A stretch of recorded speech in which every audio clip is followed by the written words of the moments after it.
Obec Tuhár bola v minulosti známa najmä ťažbou mramoru.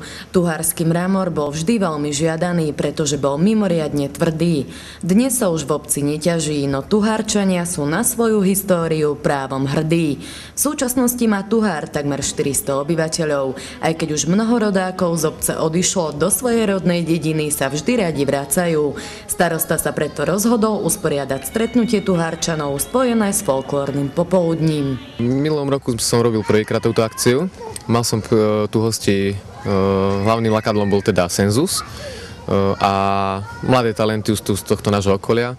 Keďže sa to ľuďom páčilo a boli odozvy na to, že to treba spraviť aj druhýkrát, a keďže to bolo ako stretnutie rodákov, poschádzali sa tu rodáci, známi z okolia. Dnešný deň začínal od rána futbalovým turnajom, kde sa zúčastnili okolité obce ako Lehotka, Maškova, Tomáci, Tuhár a obec Divín. Pokračovalo to omšou, svätá omša, kde bolo výročie, 170. výročie výstavby kostola. Privítame folklórne súbory ako Ipeľ, folklórny súbor Haličan, detský folklórny súbor Ratole z Detvy a hudobná skupina vlastne Ďatelinka.